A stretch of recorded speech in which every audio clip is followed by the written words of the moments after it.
Dhoom Dham.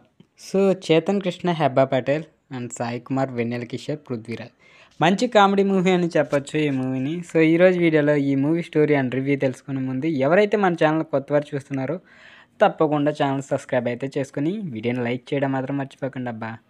So, ఇక కథ విషయానికి వెళ్ళిపోతే కార్తీక్ జల్సాగా ఫ్రెండ్స్ కలిసి లైఫ్ని ఎంజాయ్ చేస్తుంటాడు. సుహానాను తొలి చూపులోనే ప్రేమించేస్తాడు. మనసులో ఉన్న ప్రేమ సుహానా లవ్ చేయడానికి ఒప్పుకోదు. కానీ పోలాండ్కి జాలీ ట్రిప్కి వెళ్ళిన కార్తిక్కు సుహానా కూడా జత కలుస్తుంది. అయితే తన ప్రేమను అంగీకరించడానికి ఒక టెస్ట్ పెట్టిందనే కారణంతో సుహానాకు కార్తిక్ బ్రేకప్ చెప్పి మరో అమ్మాయితో నిశ్చితార్థానికి అయితే సిద్ధమవుతాడు. అయితే పోలాండ్ అమ్మాయితో కూడా కార్తిక్ ఎంగేజ్మెంట్ చేసుకోకుండానే బ్రేకప్ అవుతుంది. ఆ తర్వాత తమ మధ్య ఉన్న విభేదాలను పరిష్కరించుకొని కార్తిక్ సుహానా ఒకటవుదామని అనుకుంటారు. కానీ వారి ప్రేమకు కార్తిక్ తండ్రి పాత పగ ఒకటి ఉంటుంది. దాని కారణంగా సుహానా నాన్న పెదనాన్నలు అయితే అడ్డుగా నిలుస్తారు. ఫస్ట్ కార్తిక్ ప్రేమను సుహానా ఎందుకు నిరాకరించింది, పోలాండ్లో కుదిరిన సంబంధాన్ని కార్తిక్ ఎందుకు బ్రేకప్ చేసుకుంటాడో, ఈ అబ్బాయి గురించి కార్తిక్ ఏం తెలుసుకుని ఆమె ప్రేమను అంగీకరిస్తాడో, కార్తిక్ తండ్రిపై సుహానా ఫాదర్కు ఉన్న గత పగ ఏంటి, ఇక కార్తిక్ ఫ్రెండ్స్పై సుహానా పెదనాన్నలకి ఎందుకు కోపం ఉంది, ఇలాంటి ప్రతికూల పరిస్థితులను సానుకూలంగా మార్చుకొని కార్తిక్ సుహానాలపై తమ పెళ్లి మార్గం జరిగిందా అనేదే ఈ ధూమ్‌ధామ్ సినిమా కథ. ఇక డైరెక్టర్ సాయి కిషోర్ మచ్చ అయితే తన సినిమాకు పాత కథను ఎంచుకొని కొత్తగా ఇచ్చిన ట్రీట్మెంట్ అయితే బాగుంటుంది.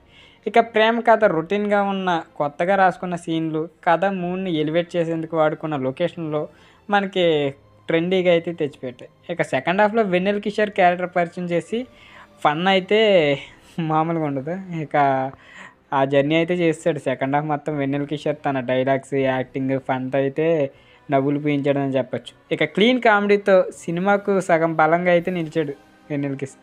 అలాగే సాయి కిషోర్ అనుసరించిన కామెడీ ట్రాక్ కూడా బాగా వర్కౌట్ అయింది. ఇక కొన్ని క్యారెక్టర్లు అయితే ఉన్నాయి. అదే ఏంటంటే ఈవి సత్యనారాయణ గారు, శ్రీను వైట్ల గారి సినిమాలు మనకి గుర్తు చేశాడనే చెప్పొచ్చు. ఎందుకంటే ఆల్మోస్ట్ ఆయనే కదా చేసింది.